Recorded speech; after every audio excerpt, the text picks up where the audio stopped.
Hola, bienvenidos y mucho gusto. Hello, welcome, and it's nice to meet you.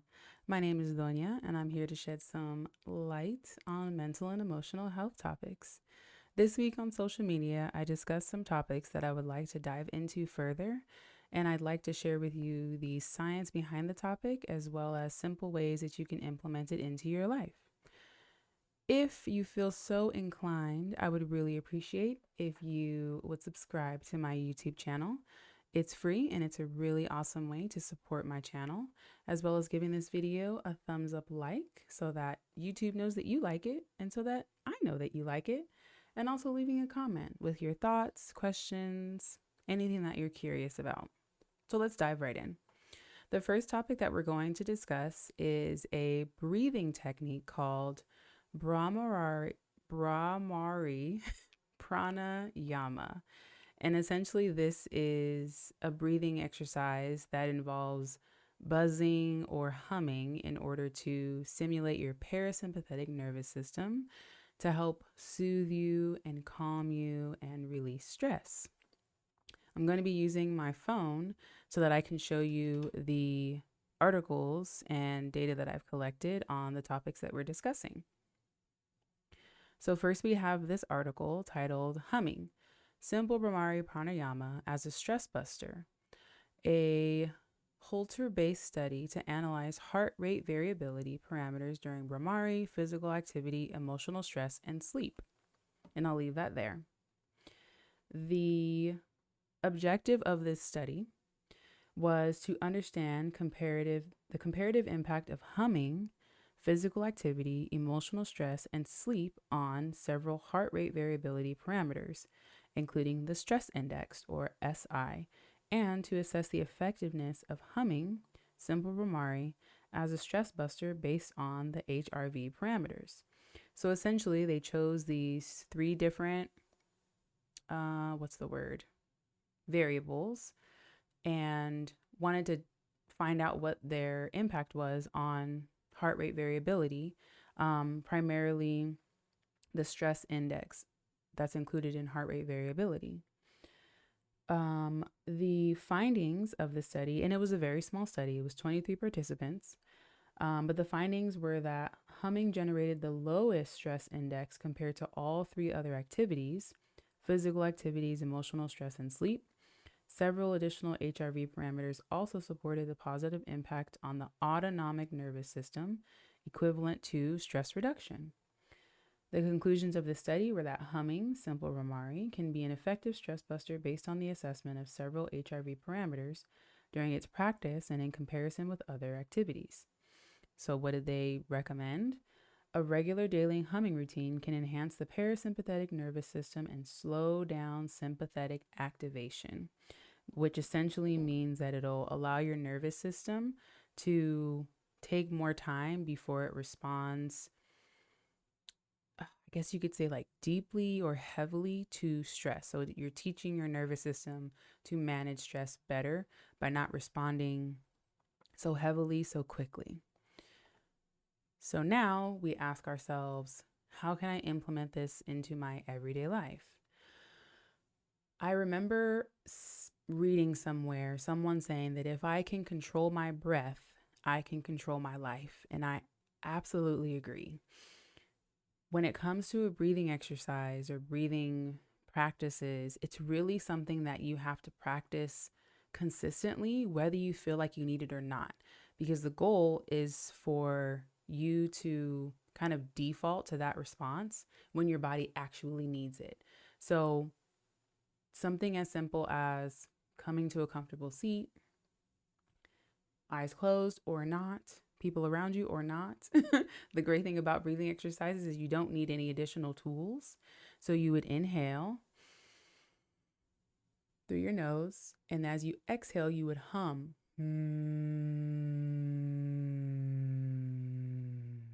And you can feel that vibration in your throat, in your chest, and kind of resonating through your body.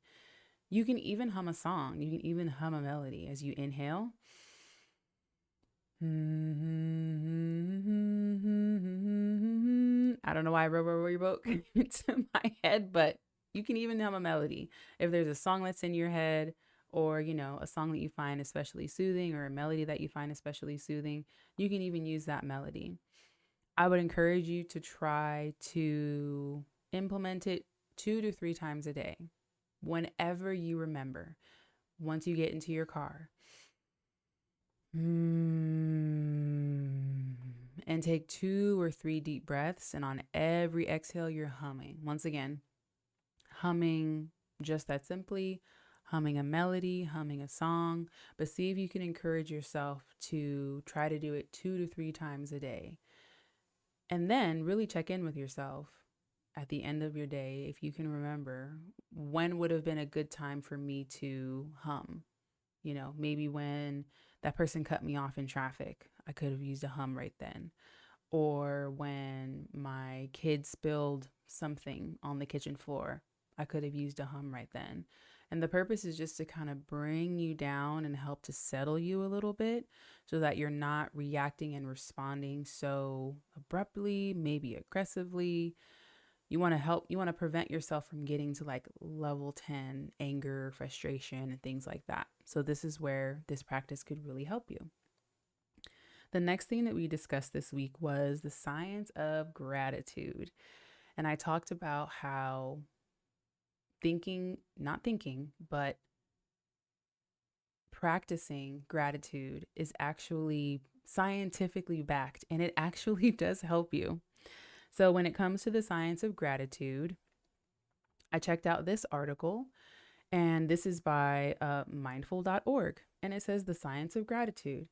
Research shows gratitude isn't just a pleasant feeling. Being grateful can also support greater health, happiness, and wisdom in ourselves and our communities. I apologize ahead of time. I recognize some of these might be tough to read, so I'll always read it, and everything will be linked in the description of this video as well. The meat and potatoes of this article is that gratitude helps people realize that they wouldn't be where they are without the help of others. I believe the example that I gave this week was being stranded on the side of the road because you got a flat tire. Gratitude is not about, oh, everything is great. Oh, it could be worse. That's not gratitude. Gratitude is recognizing that you are feeling frustrated in that moment because of what has happened to you. However, because remember, 2 things can be true at the same time. Even though you're feeling frustrated in that moment because of your tire blowing out, whatever reason why you're stuck on the side of the road, you can practice gratitude in acknowledging that you can call someone who's available to come and support you, or that you've been faithfully paying for a service like AAA or some other type of roadside service, and they're available to come and support you, and that this isn't a problem that you have to figure out all on your own because you don't have the resources in, businesses or people to kind of get your way out of it. Because again, 2 things can be true at the same time. Even as that person or AAA comes to support you, you might still feel frustrated. You might feel sad. Maybe your car is brand new. Whatever it is, both of those things can be true at the same time. So I'm going to share a little bit more of this article. It says a brain built on gratitude. And I'll just read this one. Gratitude is more than just a momentary good feeling. Scientists who have studied written gratitude interventions, such as gratitude letters or journals, have found benefits for individuals' mental health and well-being. Gratitude practices also appear to help you feel more satisfied in life and can boost your self-esteem, according to peer-reviewed research. If that's something that you're interested in, I'm happy to find some for you to support this hypothesis. So the science, feel happier. In one study involving nearly 300 adults seeking counseling services at a university, one randomized group wrote a gratitude letter each week for 3 weeks. The gratitude group reported significantly better mental health compared to the control group at a follow-up 12 weeks after the last written exercise. Another type of written gratitude practice is counting blessings, or, quote, 3 good things. A study of this practice found that people who wrote down 3 things that had gone well in their day and identified the cause of those good things were significantly happier, less depressed, and less depressed even 6 months after the study ended. The article goes on to discuss something called positive recall and how practicing gratitude and being able to identify good things that have happened, as well as why. The why of the why of why the good things happened is where we're able to connect other people, services, skills, things like that. And those are the kinds of things that really help to ingrain the gratitude within us so that it's not just us constantly thinking that we can only rely on ourselves. So, as this study suggested, one of the things that you can do very simply as a gratitude practice is to write down 3 good things that happen at the end of your day. And you can begin with just one thing. It doesn't have to be formal. You don't have to go and buy a specific notebook. You can start off with just sticky notes for now. Write down one good thing that happened during the day and why that good thing happened. And then continue that practice. See when you can build up to 2 good things and then 3 good things. And then you can continue this for as long as you'd like. Strengthening positive recall really supports us, especially those of us that live here in the US and have access or willingness to watch the news. We recognize that there are so many things, not only on the news, but also on social media, if that's what your algorithm is feeding you, that remind you of all of the things that are going wrong in the world. And it could be the world, it could be your state, it could be your neighborhood, could be your county. The news is really good at that, and it always has been. So if we can take the time to actively identify good things that have happened in our own lives, in our own days, and why, it doesn't take those bad things away, because again, 2 things can be true at the same time, but it does remind us that, first of all we can control is what we can control. And stressing out over those things that we can't immediately impact really, really diminishes our mental health. And overall, it's just not worth it. The third topic that I discussed this week was self-massage. So when it comes to self-massage, there is an article written by a website called the Center for Mindfulness Psychotherapy. Whoops. And I really appreciated this article because in the article, it identifies ways to get started with self-massage and tells you what you can do for each part of your body. So the article starts off by saying self-massage as emotional regulation. We hear more and more about mindfulness as a way of staying present and regulating emotion, but finding an inviting way to connect to your own body can be a great tool to add to your toolbox. Staying connected to our bodies can help us maintain calm, move away from distracting thoughts, and feel good. Also, it's easy and free and can provide the type of grounding that is often helpful in relieving symptoms of emotional dysregulation, including anxiety and depression. None of this is meant to diagnose or cure anything, but it can support you on a regular day-to-day basis in supporting your own mental and emotional health. And that's what this whole video and my whole channel is about. So later on in the article, it shares what you can do for multiple parts of your body. It shares what you can do for your hands, for your forearms, for your scalp, for your temples, which are these little divots kind of right here between your eye and your ear, which can be a pressure point for, I think that is a pressure point for everyone. Temples, face, neck and shoulders, your thighs, your calves, and your feet. So this article was written by Allison, who's an associate marriage and family therapist and an associate professional clinical counselor with the Center for Mindfulness Psychotherapy. That's who wrote this article, not me. But again, I find this article very helpful because it gives you a specific place to start instead of just saying, rub your hands. There's step-by-step instructions on how to rub your hands, in what motion, what kind of pressure, and things like that. And as I mentioned in the video that I shared, self-massage is a really wonderful way to just reconnect with your body and help you better identify how you are feeling, because some of us are very deprived of touch and we don't really recognize it.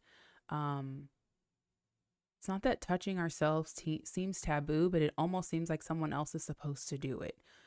Like, I'm not qualified enough to make sure that my muscles are tended to. I need to go to, a physical therapist or a massage therapist or something like that. It definitely feels like that's a belief, just around me, period. I can feel it coming out in my head. And I think if I wasn't so into sports medicine and movement and things like that, and just recognizing that I have to touch my body a lot. I have to touch, my feet and my legs and my calves to kind of figure out what's going on there. Does this hurt? Which is it this movement that's making this hurt? Is it this kind of pressure? Things like that, in order to kind of come to these conclusions on my own. But that's the type of person that I am. For someone who's not really comfortable being, um I guess you could say, exploring, it might take some time. But once again, this video or this article here is great because it shares with you specific ways that you can begin on your self massage journey. And again, this is something that you can do once a week. Maybe there's a day that you set aside for yourself, an hour or two, where you're alone, or you're, doing something that you want to do. You're watching your favorite videos, you're just spending time with yourself. This can be a really great way to tend to yourself. Maybe this is what you do to kind of take yourself on a date. And again, it's free, with the exception of, I guess, maybe a little bit of body oil, but you really don't need it. You could probably just use some lotion and you'd be okay. The next topic that I discussed this week, and might be one of my favorites, is slowing down. Now, this is really difficult to read, so let me go ahead and read it for you.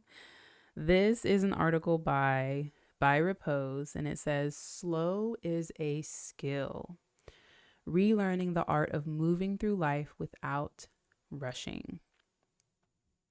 Slow is a skill. Relearning the art of moving through life without rushing. We live in a culture obsessed with speed, fast decisions, fast responses, fast solutions. Slowing down can feel almost rebellious, or worse, unproductive. I find that's where I am, that slowing down feels unproductive. But the truth is, slowness is not laziness. It's regulation.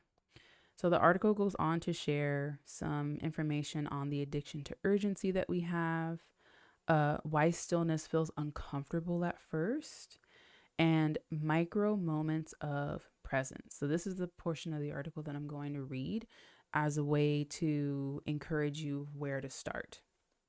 So the article says, slowing down doesn't require a silent retreat or hours of meditation. It can begin with 10-second practices woven into daily life. And that's the purpose of, again, this entire video, are finding small, simple ways that you can implement these things into your everyday life in a way that doesn't feel like you have another chore to check off your list. Okay. So here are the examples that the article gives. Feeling your feet on the ground before you start walking. So imagine right before you walk out your door, taking 10 seconds. Maybe you do a humming breath and just feeling your feet on the ground before you start walking. Taking one conscious breath before responding.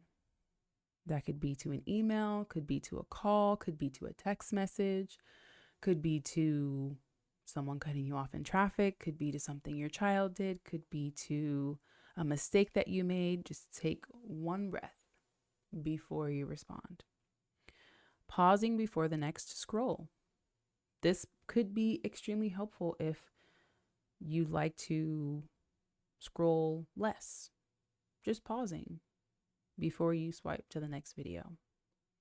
Placing a hand on your chest during activation. And what they mean by activation is anytime you feel like you are going to react in frustration.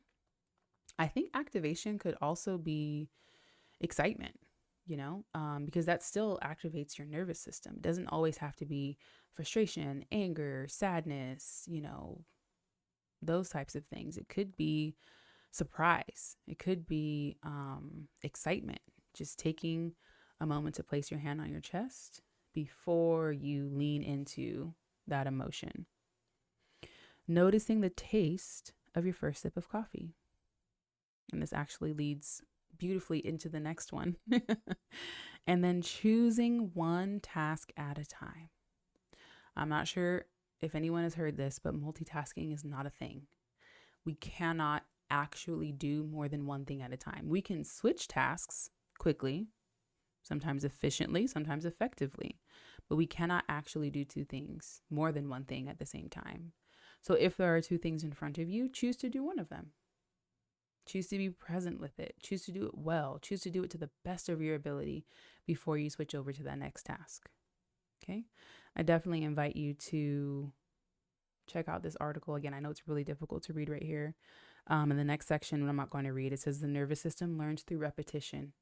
So again, anything that I'm sharing with you here today, the goal is small repetitions.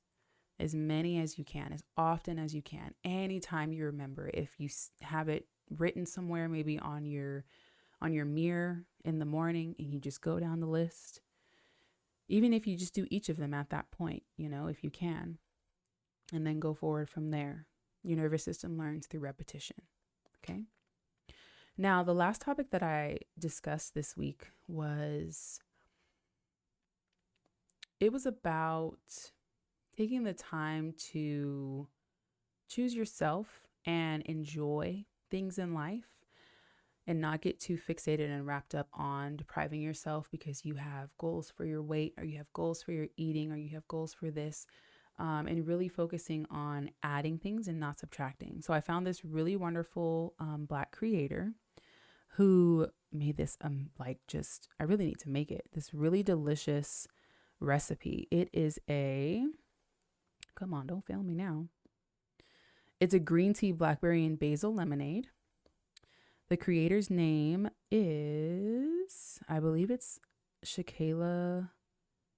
I don't want to mess up her last name or second name. Let me get back to it. And again, everything is linked in the description, so don't worry about trying to remember what I said. Her YouTube name is Shakayla Felice, and she created this green tea, blackberry, and basil lemonade that I'm going to share with you. But before I share that with you, I want to dive into the science behind leaning into what you're eating, what you're drinking. And that leads me to mindful eating. So this article is by Nutrition Source, which I believe is a section of the Harvard School of Public Health. Super cool. So this is mindful eating, and this little snippet right here on the screen is what I'm reading. Mindful eating stems from the broader philosophy of mindfulness, a widespread, centuries-old practice used in many religions. Mindfulness is an intentional focus on one's thoughts, emotions, and physical sensations in the present moment. Mindfulness targets becoming more aware of rather than reacting to one's situation and choices. Eating mindfully means that you are using all of your physical and emotional senses to experience and enjoy the food choices you make. So, again, two things can be true at the same time. You can absolutely be working on goals to decrease your eating, to make more intentional food choices, to exercise more regularly, to move your body, to do all of these things, and practice mindful eating. So there are some pinpoints or some bullet points in the article that I'm going to read off to you. Mindful eating, one, considers the wider spectrum of the meal. I really appreciate this. Where the food came from, how it was prepared, and who prepared it. Yeah.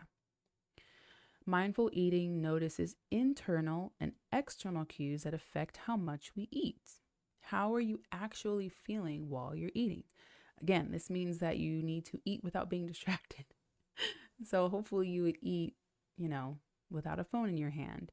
You can still have a conversation with someone and practice mindful eating as long as you slow down and, just check in with your body as you're eating. Mindful eating notices how the food looks, tastes, smells, and feels in our bodies as we eat. Mindful eating acknowledges how the body feels after eating the meal. Mindful eating expresses gratitude for the meal. Mindful eating may use deep breathing or meditation before or after the meal. Mindful eating reflects on how our food choices affect our local and global environment. So there are a lot of little things. And again, you could just try one of these things. What I really enjoy most about mindful eating is it's the slowing down. All of these things are kind of coming together as far as slowing down, acknowledging, who made this? Where do these ingredients come from? Were they local? Did they have to be, shipped in overseas?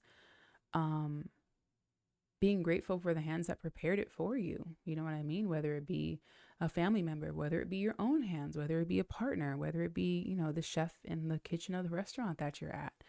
But just taking that moment to acknowledge, like, wow, this is beautifully done. It looks amazing. What am I smelling?